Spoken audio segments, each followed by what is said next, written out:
when we're talking about demystifying it, and now this idea of, okay, what you mentioned of having a practice, for some people, they may think, I meditate 5 minutes a day, I have a practice.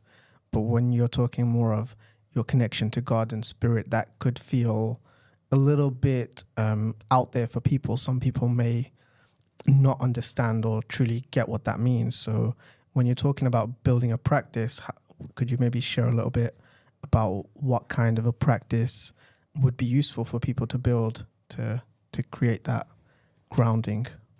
So there are different practices that are really beneficial. So meditation is amazing. I mean, it's really important. I think meditation brings us into presence. Presence is key. Meditation brings us into presence, and presence is key, right? Equally, things like there's lots of really strong practices out there that are really beneficial to having awareness of self. Breath work, working with plant medicine, working with psychedelics. They have cold plunge work, yoga. These are all really valuable, and some. Well, the Kabbalists would say that actually they're all part of the same system.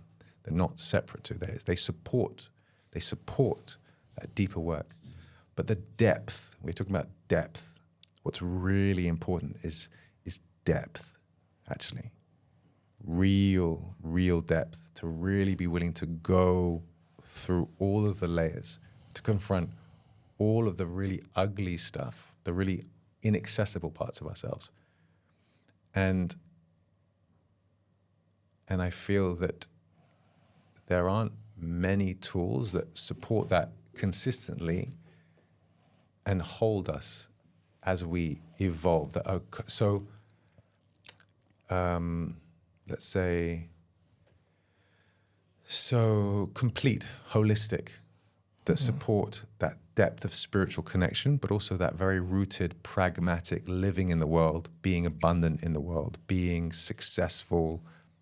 A lot of Kabbalists that I look up to, that I admire, they're amazing spiritual teachers, and they're unbelievable entrepreneurs.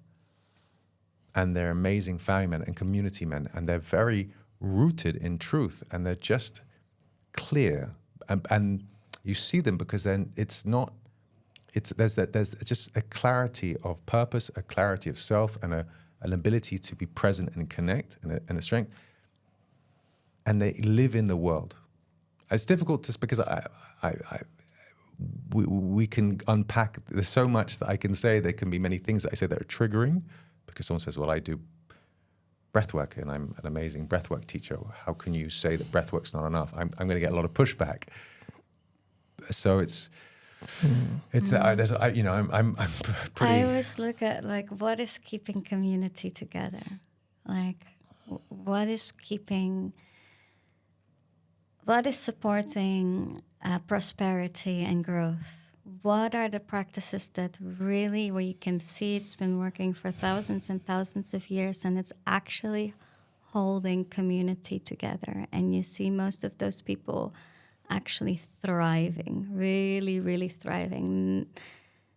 That shows to me that there's something very, very foundational there, because somehow these people are,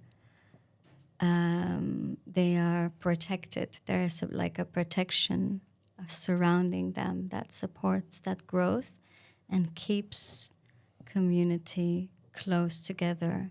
A lot of the times you'll see practices infused in places and spaces, and somewhere it kind of dissolves and dissipates and falls apart, and with a lot of communities, right? And I see just this one thing very present with people who practice Kabbalah. It's like these communities are staying together. They're really working together. They're really supporting each other. They're really honest. They're really it's real stuff, no bullshit.